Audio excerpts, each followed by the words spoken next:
Welcome to Moni art and flower decoration. আজ একটি scenery আঁকছি।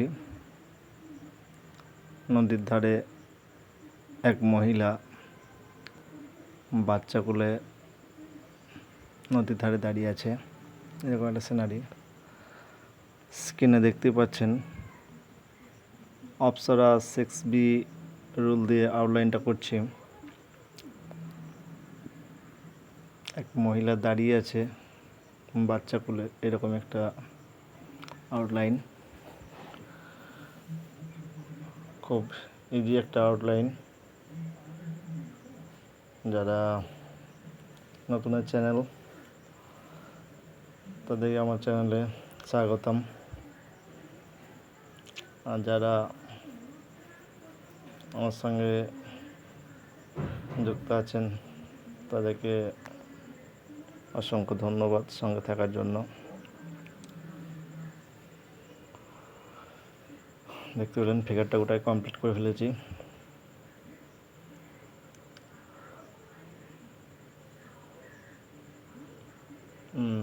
বাঁ কোলে একটা বাচ্চা ছেলে রয়েছে। বাচ্চা ছেলের একটা হাত ও একটা পা কোলে বসে থাকলে যেরকম হয় সেরকমই দেখা যাচ্ছে।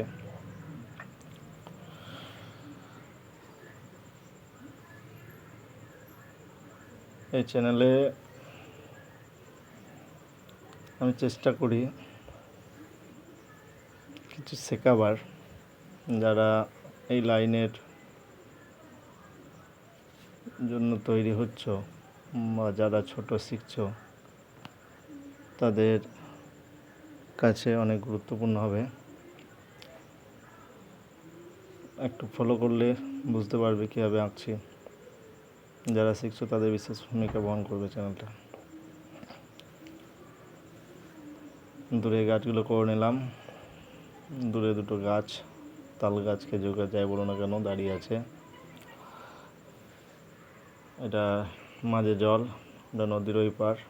আর এই দাগটা দিয়ে দেখাচ্ছি নদীর এই পারে এই মহিলা দাঁড়িয়ে আছে। আঁকলে শুধু হবে না, আঁকার সঙ্গে সঙ্গে একটা মেজারমেন্টের ব্যাপার থাকে। একটা মানুষ কতটা লম্বা হবে বা যে জায়গার উপর আঁকছি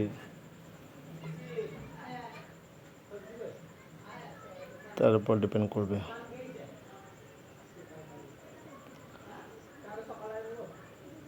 ঠিক আছে, তো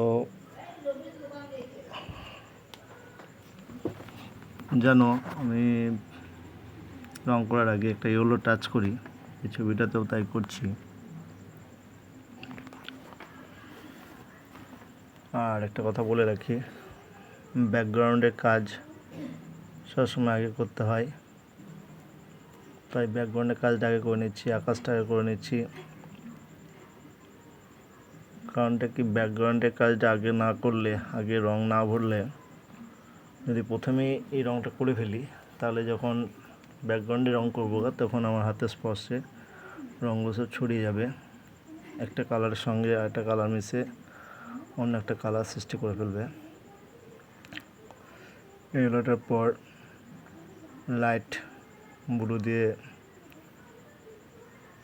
নিচের পোর্শনটা একটু আলো আঁধারি ব্যাপারটা করার চেষ্টা করছি। এবার ডিপ গ্রিন দিয়ে দেওয়ার পর এখন পার্সেন্ট ব্লুটা দিয়ে আর একটু আলো আঁধারি ব্যাপারটা পরিপূর্ণ করার চেষ্টা করলাম। এবার জলটা করছি লাইট ব্লু দিয়ে। যেহেতু দূরে হলুদটা দেখা যাচ্ছে, তাই জলের মধ্যেও যাতে হলুদটা দেখা যায় সেরকম বোঝাবার চেষ্টা করেছি।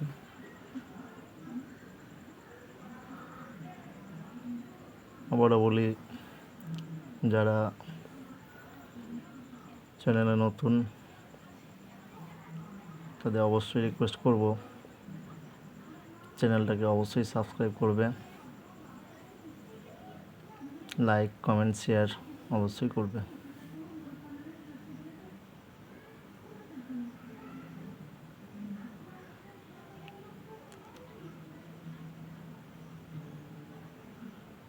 চ্যানেলটা দেখছো নাকি? তো দেখার সাথে সাথে এটা সাবস্ক্রাইব হলে ভালো হয়। লাইক করবে, অবশ্যই লাইক করবে। লাইক করলে কী হবে, এরকম ধরনের আঁকার আমার মানসিকতাটা আরও বাড়বে।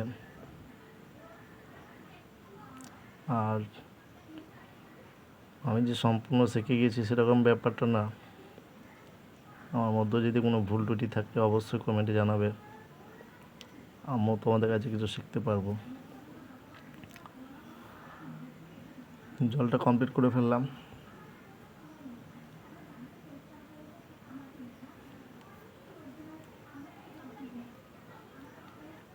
এবার লাইট গ্রিন দিয়ে এপারের মাটিটা করার চেষ্টা করছি, এপারের জলের ধারটা করার চেষ্টা করছি। লাইট গ্রিনের পর ইয়েলো কালার দিয়ে মাঝে মাঝে রং ভরে দিচ্ছি যাতে ছবির উজ্জ্বলতা বাড়ে।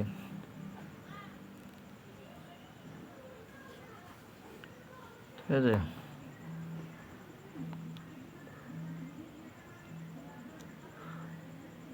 যারা ছবি আঁকা শিখছো তারা চ্যানেলটা ফলো করো। এরকম ধরনের আমি আরও অনেক ভিডিও দিয়েছি বা ভবিষ্যতেও দিতে থাকবো। শুধু ভিডিও দিই তা নয়, সঙ্গে মাটির কাজ, ডেকোরেশন, লেখালেখি,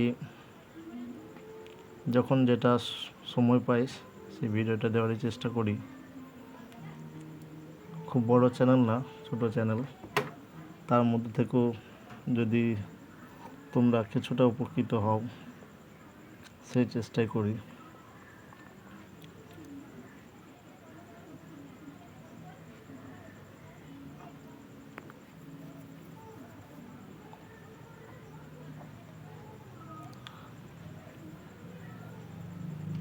আর মুদ্রা কথা হলো,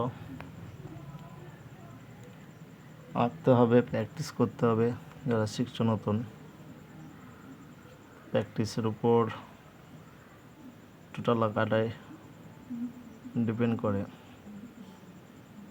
যত প্র্যাকটিস করা হবে তত ছবির গ্রোথ হবে, আরও ডেভেলপ হবে। কন্টিনিউ প্র্যাকটিস করতে হবে, সময় ধরে রীতিমতো টাইম করে প্র্যাকটিস করতে হবে।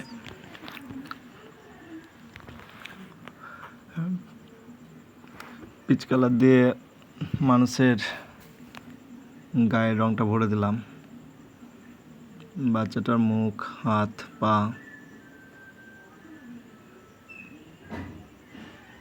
মেয়েটার পা, হাত, মুখ সবগুলো রং ভরেছি।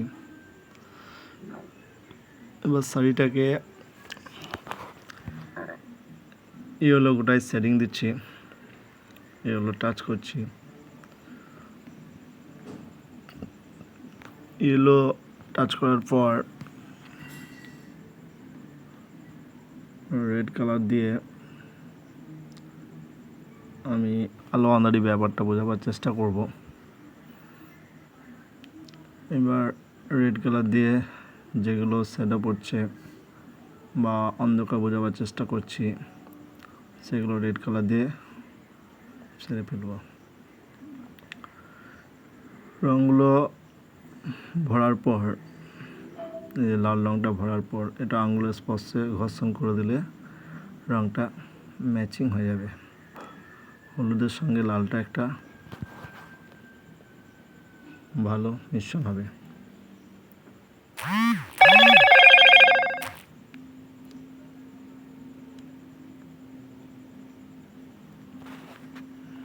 দেখতে পাচ্ছ,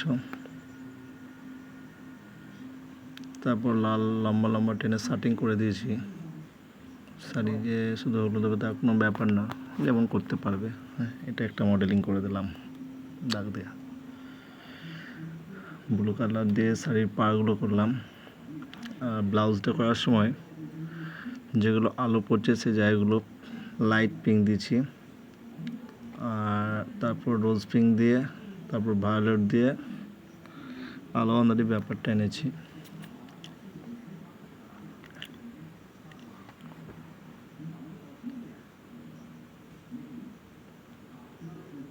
পিচ কালারটা দেওয়ার পর মানুষের যে গাটা করেছি, যেগুলো অন্ধকার দেখানোর ব্যাপার, সেগুলো ব্রাউন কালার দিয়ে আমি আলো আন্দারি ব্যাপারটা করছি। সম্ভবত এইভাবেই তোমরা করবে। দেখো বাচ্চাটা, মানুষটা, পাগুলো সবগুলো কিন্তু ব্রাউনটা দিয়ে এই ব্যাপারটা করেছি।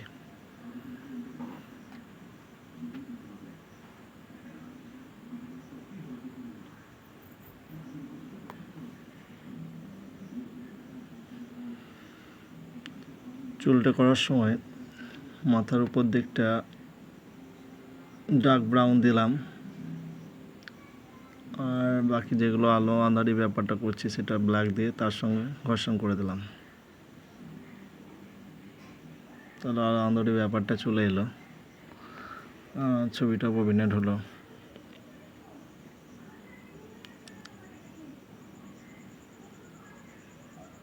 এবার আউটলাইনটা স্কেচ পেন দিয়ে করলে হবে বা মার্কার দিয়ে প্রথমে করে নেওয়া উচিত। আমি প্রথমে ভেবেছিলাম যে আউটলাইন দেবো না, তার জন্য দিইনি। আর এই রং করার পর মার্কার বা স্কেচ পেন ইউজ করলে রং সরতে চায় না, তাই কালো রং দিয়ে আউটলাইনটা দিয়ে দিলাম। আউটলাইনটা দিলে ছবিটা পরিষ্কার বোঝা যায়। এখন তো বোঝা যাচ্ছে, যেমন আউটলাইনটা না দিলে এটা বোঝা যায় না।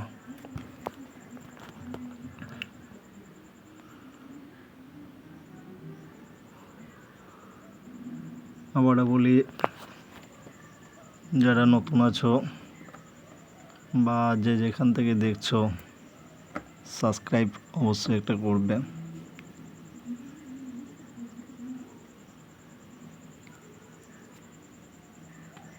কারণ একটা ছোট চ্যানেল, এই ছোট চ্যানেলকে গ্রোথ করতে গেলে আপনাদের সহযোগিতা ছাড়া সম্ভব নয়।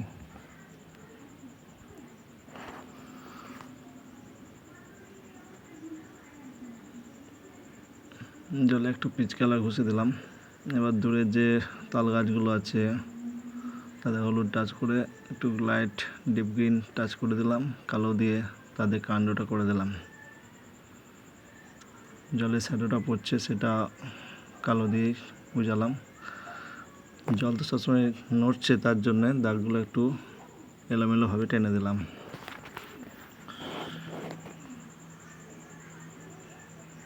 আকাশে পাখি উঠছে, দাগ দিয়ে টেনে দিলাম। পাখি উঠছে এরকম ছবি আঁকা কোনো সোজা, খুব শুধু একটা ভিয়ের আঁকিয়ে করতে হবে, আর ভি করে দিয়ে টাচ করে দিলেই হবে কালো দাগ। ধন্যবাদ।